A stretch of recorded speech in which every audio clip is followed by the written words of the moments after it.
안녕하세요. 코인여다 김영입니다. 제가 오늘부터 매일 여러분들이 출근 시간에 코인 시황 브리핑을 시작했습니다.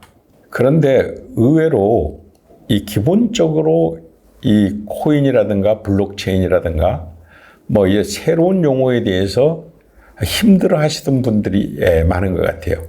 그래서 별도로 다 이거 아는 분들이 많으시겠지만 별도로 이 강의를 이해하기 위해서 혹은 이러한 암호화폐의 세계에 대해서 좀 더 이해를 하기 위해서는 알아야 될 만한 그러한 용어들, 아주 필수 용어들만 아주 선정해가지고 그것을 간결하게 설명해 드릴까 합니다. 제일 첫 번째는 블록체인에 대한 것인데요. 블록체인 얘기 많이 들으셨죠? 이거 블록체인이라는 것은 여기 보시다시피 원장이죠. 원장이란 것은 복사되지 않은 기록을 얘기할 텐데요. 원장을 어디에 담느냐면 데이터 파일에 담겠죠. 이걸 블록이라고 그럽니다.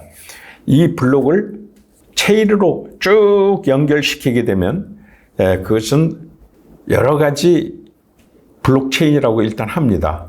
근데 이 블록체인은 가령 예를 들어서 지금 현재 A 지역에 A 도시에 핵폭탄이 터졌다고 해보세요. 그러면 모든 중앙화된 보안 시스템들 큰일 나겠죠. 전부 다 마비돼 버릴 거 아니겠어요. 그냥 건물만 파괴되고 인명만 손실 보는 게 아니라 거기 그 나라의 모든 정보 이런 것들이 전부 다 날아가 버리고 심지어는 화폐 정보도 다 날아가 버리겠죠. 근데 놀랍게도 블록체인에 있으면은 그것이 어딘간 살아있기 때문에 다 복구할 수 있고 또 다 소멸되지 않습니다. 이런 것을 탈중앙화라고 그러죠. 이 탈중앙화가 되면 결국 해킹할 수도 없고 또 사고 나도 다 사고 나지 않기 때문에 딱 건재할 수가 있습니다. 그래서 이 탈중앙화가 굉장히 중요한 거예요. 아직은 우리나라 전 세계에서 핵전쟁이 안 일어났으니까 어떨지 몰라도 나중에 핵전쟁이 일어난다고 하면 그 나라 화폐는 다 망할 겁니다, 아마. 그런데 여기서 이 블록체인이 가지고 있는 고질병이 있었어요. 그 고질병 중에 대표적인 게 확장성 문제라는 것인데요. 그 고질병을 블록체인 트릴레마라고 합니다. 트릴레마라는 것은 블록체인이 가지고 있는 본질적인 탈중앙화의 문제, 그 다음에 해킹이 안 되는 보안성의 문제, 그 다음에 이걸 빨리빨리 확인할 수 있는 연산 속도의 문제, 이걸 확장성의 문제라고 합니다. 이 세 가지가 동시에 이루어질 수 없다는 이론이 트릴레마 이론입니다. 그래서 이 중에서도 가장 골치를 아프게 했던 것이 확장성 문제입니다.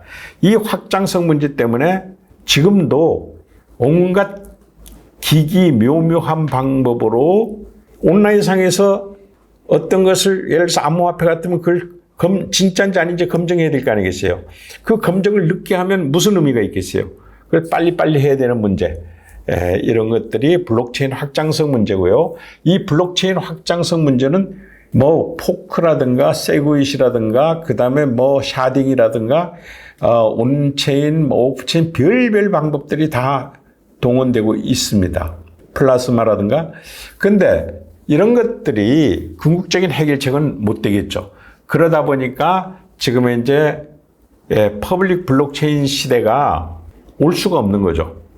그래서 퍼블릭 블록체인 시대가 와 있는 유일한 곳이 바로 이 암호화폐 가격을 결정하는, 거래하는 여기만 수천만 명 대 수천만 명이 얼굴도 안 보고 스마트 컨트랙트로 거래하고 있는 거죠.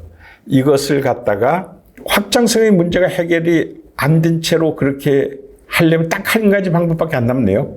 그게 뭘까요? 바로 거래소가 검증된 것을 자기네 지갑에 갖고 있다가 그것을 파는 겁니다. 그래서 결국은 블록체인을 열어서 일일이 검증해서 사고 팔려면 그 수많은 거래를 감당하지 못하겠죠. 그래서 이 블록체인 확장성 문제 때문에 지금 현재 중앙화된 거래소가 존재한다. 이렇게 이해하시면 되겠습니다. 자, 그러면 우리가 해킹이라는 얘기를 많이 들어봤죠. 이 해킹이라는 것은 해킹을 알기 전에 암호하고 해시라는 말을 알아야 돼요. 암호는 정보를 숨기기 위해서 암호를 만드는 거죠. 정보를 숨겨요. 근데 해시라는 거 반대예요. 해시라는 것은 뭐냐면 정보는 알아내는데 정보의 이 가짜 여부, 진짜 여부, 위조 여부 이런 것을 확인하는 방법입니다. 그래서 만일 정보도 숨길 수 있고 또 정보가 들켰다 해도 이게 진위 여부를 확인할 수 있다면 그런 해시가 있음으로 해서 지금 이제 온라인 전자상거래 시대가 열렸던 거죠. 그래서 이 해시 함수와 채굴이라는 말을 여러분들이 많이 들을 겁니다. 이번 반감기가 왔을 때도 해시레이트가 떨어졌다. 이런 얘기를 많이 듣죠. 해시레이트가 떨어져서 지금 이제 이건 뭐냐면 그 연산에서 그 검증하는 속도가 굉장히 느려진 것을 얘기합니다. 그런데 이 해시란 것은 함수의 반대말입니다. 함수란 것이 여러분들이 중학교만 다녔어도 y = 2x 자성 플러스 3x 플러스 5 뭐 이런 식으로 방정식도 배웠을 겁니다. 그때는 만일 x 값이 2다, 3이다 하게 되면 당연히 y 값은 금방 나오죠. x 값만 주어지면 y 값은 금방 아는 것을 일반 함수라고 한다면 이걸 거꾸로 해볼까요? y 값을 주어주고 x 값을 찾으라 그러면 얘기가 달라지죠. 거꾸로. 생각해 보세요. y = 2x 자성 뭐 어쩌고저쩌고 하게 되면 x가 2다 하면 y 값이 나오는데 이번엔 반대로 y가 2래. y 값이 2래. 그럼 x 값은 얼마죠? 하게 되면 머릿속에 지진 나게 되겠죠. 그런데 무려 이 y 값을 갖다가 16자리의 숫자가 주어지는 거예요. 16자리면 어마어마하겠네요. 그 16자리 y 값을 주고 x 값을 찾으라 그러면 그 찾아지겠어요? 비수학적인 방법인데요. 그것을 찾기 위해서 지금 경쟁을 하게 됩니다. 뭘로 경쟁할까요? 컴퓨터로 경쟁을 하겠죠. 그럼 컴퓨터 승력을 최대한 늘려서 싸워야 되겠죠. 1등만이 보상을 받으니까. 그러니까 계속 컴퓨터를 연결시켜서 지금 에너지 문제가 생기고 환경 문제가 생기는 겁니다. 우리가 이걸 채굴이라고 하는데 채굴이라는 게 사실 광산에서 금을 채굴하는 것처럼 말이죠. 이것은 아까도 얘기했듯이 해시 함수의 답을 찾는 거죠. 연산하는 겁니다. 해시 함수의 y 값을 주고 x 값을 거꾸로 찾아내는 이 과정을 채굴이라고 하는데 이 채굴을 해서 제일 먼저 찾았다 하게 되면 거기에 보상이 주어집니다. 제일 먼저 찾은 사람 앞에 블록을 만드는 권한과 그리고 보상이 주어지는데 옛날에는 처음일 때는 한 번 할 때마다 50비트코인씩 줬어요. 근데 그게 반감기란 게 뭐냐면 그 다음에는 25개밖에 안 줬다 이겁니다. 그 다음에 4년 후에는 12.5개 줬고 그 다음에 6.25개 줬고 지금은 3.125 정도 주겠네요. 금년 들어보세요. 근데 이제 비트코인은 적게 주지만 비트코인 가격이 워낙 오르니까 예상외로 큰 효과를 봤던 거죠. 이걸 반감기라 그럽니다. 반감기. 채굴이란 것은 결국은 없는 것을 만들어내는 것만이 아니라 지금 계속 그걸 만들어 놓은 것도 검증을 해야 되잖아요. 진위 여부를. 그러니까 이 연산은 계속 돼야 되는 겁니다. 끝없이 채굴을 하게 된다는 얘기죠. 이 자원이 마르지 않는 거죠. 진위 여부를 확인은 계속 해야 되니까 이것은 끝없이 채굴을 해야 되는 문제가 생깁니다. 그래서 지금 트럼프는 이런 채굴을 미국에서 이제 하겠다. 그 다음에 지금 이제 암호화폐로 들어가서 첫째 여러분들이 비트코인에 대한 얘기들을 많이 듣죠. 당연히 알죠. 비트코인에 대해서 막상 물어보면 무슨 말인지 몰라요. 이 비트란 말은 컴퓨터의 정보의 기본 단위입니다. 1비트, 2비트라는 말은. 거기다가 코인 아시죠? 코인 노래방. 동전이죠. 그러니까 정보의 기본 단위인 비트와 돈을 뜻하는 코인이 합성화된 거죠. 그러니까 이것은 아까도 얘기했지만 블록체인에서 이루어지는 거기 때문에 중앙의 개입이 없는 거죠. 탈중앙화. 예, 온라인상에서 블록체인으로 위변조가 문제죠. 온라인에서는. 복사하면 똑같아요. 알 수가 없죠. 그러나 블록체인에서 검증을 하게 되면 위변조를 막을 수 있는데, 이래서 이중지불을 막을 수가 있죠. 위변조를 막을 수 있으니까. 위변조를 막는 것을 해시라고 그랬죠. 이래서 이중지불이 되지 않도록 만든 탈중앙화된 디지털 화폐다. 물론 지금 현재는 화폐로 대우는 못 받고 이제 증권에서 벗어나서 증권으로는 ETF가 증권으로 대접받고 이제 상품으로 이제 인정받고 있는 단계까지 왔죠. 금과 은처럼 말이죠. 자산으로 인정받고 있는 단계가 왔습니다. 그래서 이 비트코인은 2008년 사토시 나카모토의 100세 이에서 제일 먼저 생겼다는 것 정도는 여러분들이 상식적으로 알아주면 되겠고요. 알트코인은 뭐냐? 비트코인 얼터네이티브의 줄임말이 알트인데 비트코인을 대체하는 모든 코인을 얘기합니다. 그러니까 비트코인 말고는 모든 코인은 이더리움뿐만 아니고 모든 코인은 알트코인입니다. 그 정도만 알면 일단 되겠습니다. 그 다음에 비트코인 도미넌스란 말을 여러분들이 많이 들을 텐데요. 비트코인 도미넌스란 것은 암호화폐 전체 시총에서 비트코인 시총이 차지하는 비율을 얘기합니다. 그런데 옛날에 알트코인들이 나오지 않았을 때는 어땠을까요? 비트코인 도미넌스라 할 것 없이 비트코인이 전부였죠. 암호화폐 전체가 비트코인이 전부였던 시절이었겠죠. 그런데 그때 이더리움이 나오고 이더리움 플랫폼에서 수많은 토큰들이 이제 쏟아져 나오면서 이제 알트코인 불장이 되기 시작했죠. 그래서 알트코인이 엄청나게 많이 생기고 엄청나게 가격이 뛰니까 알트코인이 시총이 비트코인을 앞질렀던 시절이 있었던 겁니다. 그것을 알트코인 불장 시대다 이렇게 얘기할 수가 있습니다. 그런데 그때 2016년에서 2018년 그 무렵인데요. 2020년 되기 전에 알트코인 불장이라고 하게 되는데 이때는 알트코인 숫자가 우리가 이 알트코인이라고 할 때요. 그냥 모든 토큰까지 포함하는 것은 아닙니다. 그러면 지금 수십만 개가 되겠죠. 거래소에서 상장된 토큰까지를 알트코인이라고 하는데 거래소 상장돼야 교환 가치가 있게 되니까요. 그래서 이 알트코인을 시총 총합이 비트코인을 앞지른 적이 있었다. 워낙 불장이어서. 그런데 지금은 비트코인 도미넌스가 57%입니다. 그러면 알트코인이 43%라는 얘기죠. 그러면 그것만 보면 비트코인이 이제는 우세를 차지했구나 이렇게 생각하시면 안 돼요. 왜냐하면 알트코인의 수가 10배 늘어났거든요. 그러니까 알트코인은 수가 10배나 5년 전보다 더 10배나 늘어났음에도 불구하고 시총이 비트코인보다 적다는 거죠. 그럼 이 말은 무엇일까요? 알트코인을 장기 보유한 사람은 한마디로 망했다. 다 그런 건 아니겠지만 거의 손해봤다. 이렇게 얘기할 수 있는 겁니다. 그래서 비트코인 도미넌스가 중요한 것이다. 이렇게 이해하면 되겠습니다. 언젠가 알트코인 불장이 또 오겠죠. 반드시 올 거라고 봅니다. 그때 비트코인 도미넌스가 얼마나 떨어지는가도 우리의 관심사가 되겠습니다. 그렇지만 지금 당장은 내년까지는 저희가 비트코인 도미넌스가 60% 이상, 양자 컴퓨터가 등장하기 전까지는 비트코인이 60% 도미넌스를 돌파하지 않을까. 그러다가 이런 말 하면 뭐하지만 양자 컴퓨터가 실용화되면 알트코인이 많이 없어지겠죠.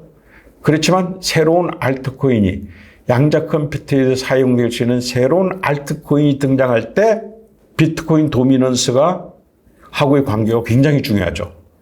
그래서 저는 옛날에 양자 컴퓨터가 나왔을 때 알트코인이 여러분들 앞에 벼락부자를 만들 수 있는 기회의 한 번이라고 얘기한 적이 있는데 다 까먹었겠죠, 지금은. 어쨌든 지금 현재는 그래서 제가 알트코인은 거래를 하는 대상이지 보유하는 대상이 아니라고 누누이 얘기한 것입니다. 그다음에 코인과 토큰이란 말도 아직 전문가들도 잘 모르는 분들이 있던데요. 코인과 토큰을 구별을 못 해요. 코인이란 것은 채굴을 했다고 코인이고, 채굴을 안 하고 발행했다고 해서 플랫폼에서 발행했다고 해서 토큰이다? 그렇진 않아요. 코인은 당연히 채굴을 하죠. 그런데 블록체인, 즉 메인넷을 갖추면은 그게 코인입니다. 알트코인 중에서도 메인넷을 갖춘 코인들이 많죠. 이더리움이라든가 트론이라든가 솔라노라든가 뭐 많겠죠. 이런 것들은 당연히 코인입니다. 메인넷을 갖추어 있어서 수많은 알트코인들을 스와핑해 줄 수가 있습니다.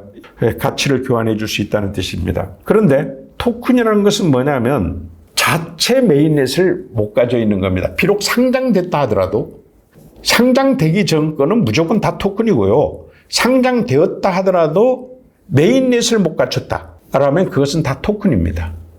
토큰도 동전이죠. 그렇지만 알트코인이 500원짜리 동전이라면 이건 50원짜리 동전쯤 되겠네요. 그래서 항시 코인이 토큰으로 처음에 발행됐다가 이제 덩치가 좀 커지게 되면 이제 메인넷을 갖추려고 하고 그렇게 해서 코인이 되는 경우가 많았습니다. 이런 것들은 일단 채굴됐다고 해서 코인은 아니다. 그래서 거기서 메인넷을 갖춰야 코인이다. 이런 얘기는 꼭 상식적으로 기억해 주기 바라고요. 그러면 우리가 이더리움이란 말을 많이 들으실 텐데 2013년 러시아 출신의 그 캐나다 청년 비탈릭 부테린이 뭘 혼자 한 건 아닙니다. 그 팀이 백서를 발표했는데요. 이것은 비트코인을 활성화시키기 위한 거였죠. 비트코인 조각을 떼가지고 여기다가 어떤 기능을 넣었느냐면 바로 스마트 컨트랙트라는 기능을 넣었습니다. 이것은 수많은 사람들이 서로 얼굴도 안 보고 비대면 공중거래를 할 수 있는 계약 방법이 되겠습니다. 지금 암호화폐 거래는 전부 스마트 컨트랙트로 하고 있죠. 그 다음에 두 번째는 ERC20이라고 해가지고 그 이더리움 플랫폼이 있는데 여기서 수많은 토큰들이 발행됐습니다. 발행된 토큰들 중에 지금 많은 자금을 끌어모은 데는 커진 데는 지금 메인넷을 갖춘 코인으로 성장을 했습니다. 자, 이게 암호화폐에서 가장 중요한 게 뭐냐면 검증하는 거라고 그랬죠. 아까 얘기했듯이 온라인상에서 거래되는 거기 때문에 복사만 하면 똑같아져요. 그런데 이 복사를 갖다가 했는지 안 했는지 검증을 해야 되는 방식이 두 가지가 있단 말이죠. 그것을 POW 혹은 두 가지 방식 POS가 있습니다. P는 proof, 검증이라는 뜻이고 of work, 이것은 작업이란 뜻이죠. work, 일하다는 뜻이니까 이것은 채굴자의 작업을 얘기합니다. 즉 채굴자가 진위 여부를 밝혀주는 것이다 해서 POW 방식이라고 합니다. 지금도 비트코인은 POW 방식으로 하고 있죠. 이더리움은 얘기가 달라집니다. 원래 POW로 했다가 부테린에 의해서 POS로 2019년 정도에 다 전환됩니다. 이거는 Proof of Stake라 그래서 이 스테이크가 먹는 스테이크가 아니고요. 지분을 뜻합니다. 이 지분을 많이 가진 사람들을 얘기하는 거죠. 이 사람들이 이제는 POW 방식은 너무 에너지가 많이 든다. 환경 문제도 일으키고 또 너무 느리다. 이러니 우리가 이거 POS 방식으로 하자. 다시 말해서 지분을 많이 가진 사람들만 투표에 참여하자. 어중이떠중이 다 해가지고 이렇게 시간 끌릴 게 아니고 이렇게 한 것이 POS입니다. 그러면 스테이크는 어떻게 확인하느냐? 바로 이더리움을 가장 많이 맡긴, 물론 이자도 받습니다. 많이 맡긴 순으로 그렇게 스테이크가 정해집니다. 그렇게 해서 지금 현재는 이렇게 하게 되면 사실 그 이권관계가 있어서 이렇게 합의되기가 힘들었는데 이더리움에는 워낙 부테린이라는 그 강자가 있었기 때문에 리더십이 있었기 때문에 POS로 지금 하고 있어서 큰 고비는 넘긴 셈입니다. 어쨌든 POW나 POS 방식으로도 지금 현재 이 수많은 거래를 감당 못합니다. 그 감당하는 방법은 이미 이렇게 인증된 것들을 모아서 거래소가 이미 검증된 것들을 자기 지갑에 모아서 핫올렛이라 그러는데 여기에 모아가지고 이것서 사고 팔고 하는 겁니다. 그래서 여러분들은 기본적인 것 정도는 알아야 되겠죠. 그리고 스테이블 코인과 앞으로 CBDC라는 말이 많이 나오는데요. CBDC나 스테이블 코인이나 다 1코인 1달러입니다.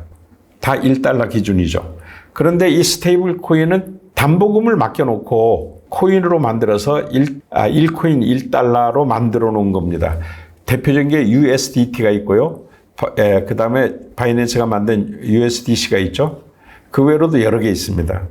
이런 스테이블 코인으로 지금 저희들이 거래하고 있죠. 사실은 이걸 USDT 테더사는 그동안 몇 년간 미국하고 미국의 사법당국으로부터 고소당하고 상당히 시달림을 받습니다. 그 이유는 간단합니다. 바로 미국의 달러 지상주의에 도전했기 때문이죠. USDT로 달러 행세를 해버리니까 미국의 입장에서 보면 암호화폐가 금융 파생 상품이 돼야 되는데 금융 파생 상품이 되면 달러를 찍어낼 수 있는 명분이 되거든요. 그런데 그걸 누가 가로막았다? 테더사의 USDT가 가로막았다. 그렇게 해서 엄청나게 몇 년간의 그 법정 싸움을 합니다. 그런데 지금 현재는 미국 정부가 다른 방식으로 금융 파생 상품을 만드는 거 아시죠? 바로 그것이 비트코인, 이더리움, ETF입니다. 이것은 다른 방식으로 증권화해가지고 금융 파생 상품을 만든 것이다. 이렇게 이해하면 되겠습니다. 그러면 CBDC는 뭐냐? 이것이 중앙은행에서 발행한 디지털 화폐입니다. 이것은 2018년도에 거의 모든 나라가 다 기본적으로는 다 만들어 있고 우리나라도 만들어 있을 텐데 그러나 섣불리 시행을 못하고 있죠. 왜냐하면 여기서 이 CBDC는 큰 문제가 두 가지가 야기됩니다. 첫째는 이 CBDC는 그야말로 현실화폐죠. 현실화폐입니다. 그런데 이 현실화폐란 것은 과연 탈중앙화가 됐느냐 하는 문제가 심각하죠. 분산만 했다고 탈중앙화가 아닙니다. 예를 들어서 바이낸스 코인이 옛날에 해킹당한 적이 있어요. 왜냐하면 블록체인인데도 왜 해킹당했느냐. 탈중앙화가 안 됐기 때문입니다. 즉 주인이 하나라는 얘기죠. 중앙화되어 있다는 얘기입니다. 이렇게 해서 CBDC가 과연 안전하냐. 핵전쟁 같은 데가 벌어졌을 때 안정한 화폐인가에 대해서 의구심이 있습니다. 그 다음에 두 번째 의구심은 뭐냐면 이 CBDC로 과연 앞으로의 계속 그 산업혁명이 발전돼 가지고 할 때 이 알트코인들을 바꿔줄 수 있느냐. 그 위험에서 바꿔줄 수 있겠어요? 그 다음에 세 번째 또 가장 중요한 문제가 있는데 이것은 뭐냐면 개인정보입니다. 중앙에서 전 국민이 CBDC를 쓴다 그러면 전 국민의 중요한 정보, 재무정보를 다 국가가 쥐고 있다는 꼴이 된다는데 이것은 민주주의 사회에 거의 불가능하죠. 이걸 이용해가지고 얼마든지 독재도 할 수 있을 거 아니겠어요? 그래서 이건 안 됩니다. 다만 되는데 이 CBDC를 지금도 하려고 계속 애쓰는 데가 있는데 거의 독재 국가입니다. 공산주의 사회주의가 문제가 아니라 독재 국가란 말이죠. 바로 러시아 같은 데고 바로 중국 같은 데입니다. 이런 데서는 지금도 CBDC를 고집하고 있습니다. 그 다음에 여러분들이 아셔야 될 게 이젠 암호화폐 시장 그리고 거래소 이거 간단하게 얘기하면 옛날에 2017년도까지는 ICO라고 그래서 코인을 만들어서 자금을 모집할 때 이니셜 코인 오퍼링이라 해가지고 발행사들이 돈을 모금했습니다. 많이도 모았죠. 그렇지만 여기서 큰 문제들이 사기라는 큰 암초에 부딪히죠. 사기에 많은 피해자들이 속출하니까 거기서 개선된 방법이 그 사기란 게 뭐냐면 토큰을 발행해가지고 상장시키겠다 해놓고 상장은 안 시키고 가격만 올린 거죠. 그런데 상장만 됐다면 사기 소리 안 듣는데 상장이 안 돼서 폐지돼 버리니까 피해자가 속출됐던 거죠. 이것을 틈타서 거래소에서 상장하는 조건으로 모금을 하는 것을 IEO라고 합니다. 이 IEO는 익스체인지죠. 거래소에서 하는 겁니다. 결국 거래소에서 상장이, 그러면 이 IEO는 ICO하고 어떻게 틀리느냐? 상장은 확보돼 있다. 이런 얘기겠죠. 상장을, 그런데 구체적으로 여기도 크게 성공을 한 것은 바이낸스의 런치패드 때문인데요. 런치패드에 대한 얘기는 여러분들이 지금 아실 필요가 없습니다. 왜냐하면 런치패드가 작년인가 재작년인가 수명을 다해서 이제는 사용하지 않기 때문입니다. 그 다음에 상장이란 말을 많이 쓸 텐데요. 상장이라는 말은 주식의 상장과 비교하면 좀 어이가 없죠. 거래소에 상장을 시켜서, 거래소에 상장된다는 것은 뭐냐면 이 토큰이 거래소에 상장되면 교환이 된다는 거죠. 그래서 그 교환될 때 다른 코인끼리 서로 교환되면 이게 아토믹 스왑이라 그러는데 이런 거 알 필요 없고 스왑이라는 것만 알면 되겠습니다. 상장을 하게 되면 스왑이 된다. 이제 거래소에 상장이 되면 스왑이 돼서 화폐 가치가 뭡니까? 교환 가치 아닙니까? 화폐로서의 기능을 갖게 된다. 이런 얘기입니다. 에어드랍이라는 것은 발행사가 사실 터무니없게 많은 걸 발행하죠. 그래놓고 시중에는 한 10%도 안 내놓죠. 그러니까 가격이 오르면 그 안에 숨어있는 90%가 다 오르는 거 아니겠습니까? 그런데 이제 거기에서 자꾸 문제를 삼으니까 이제 자기네가 이익이 많이 생길 때 배당을 해주는 것을 에어드랍이라고 합니다. 그래서 이것은 고객들이 자기네 코인을 얼마나 갖느냐 하는 비율대로 그 지분을 이렇게 결정을 해가지고 분배를 해주기 때문에 그때 어느 순간을 정해서 그때 사진을 찍어라. 그 찍은 것으로 네가 얼마 있다, 몇 개 있다는 것을 인정을 받으면 그 인정 비율만큼 논아주는 것을 얘기합니다. 그 다음에 올렛을 알아야 되는데요. 올렛이란 것은 지갑이죠. 그런데 지금 수많은 고래들이 가지고 있는 올렛은 콜드 올렛이라고 해서요. 이것은 창고 같은 것이고 인터넷으로 연결이 안 됩니다. 그래서 해킹을 할 수가 없어요. 그렇지만 그것은 쉽게 빼냈다가 넣었다가 할 수가 없는 코인 지갑이죠. 근데 핫 올렛은 이건 뭐냐? 거래소가 가지고 있는 올렛은 핫 올렛입니다. 이것은 거래하려면 넣었다 뺐다 자유로워야 될 거 아닙니까? 그래서 해킹도 당하는 겁니다.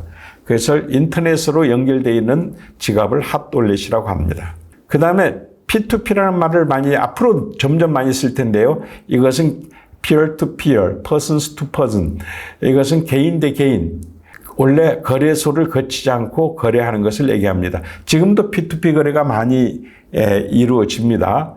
P2P 거래가 이루어지는 것은 두 가지 방법이 있는데 하나는 OTC 장외 거래가 있고요. 그 다음에 하나는 덱스 거래소에서 P2P 거래하는 게 있습니다. 뭐 그런 것까지는 알 필요가 없겠죠. 거래소에서만 거래된다고 생각하면 큰 오산입니다. 예를 들어서 이번에 독일 정부가 5만 비트코인을 팔았죠. 그래서 뭐 시장이 엄청 무너질 것처럼들 얘기를 했는데 그 시장에 영향을 안 줬습니다. 왜 영향을 안 줬느냐?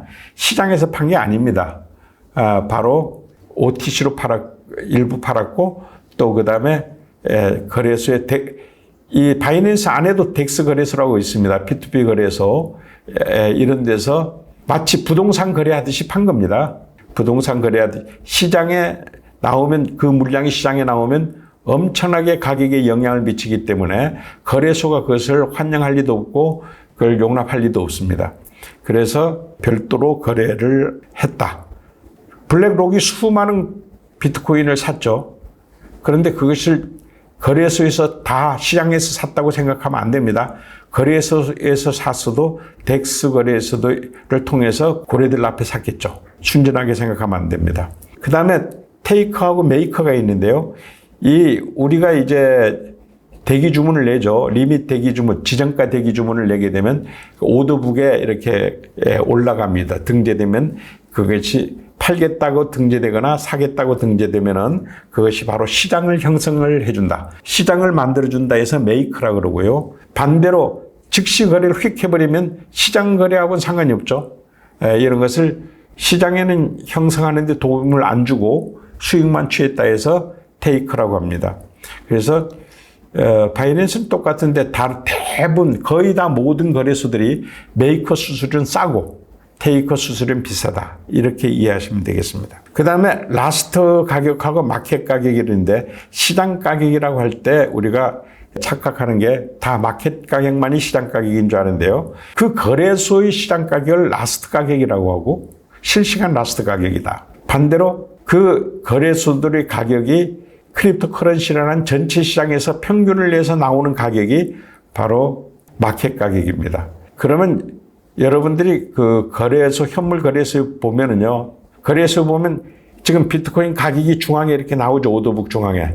그런데 자세히 보면 거기 큰 글자가 있고 작은 글자가 있어요. 큰 글자가 라스트 가격이고 작은 글자가 평균 낸 마켓 가격이라고 보시면 되겠습니다. 오늘은 여기까지 설명을 드리고요.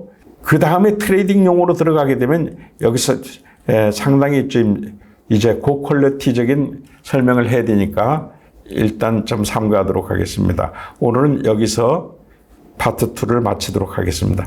여러분 감사합니다.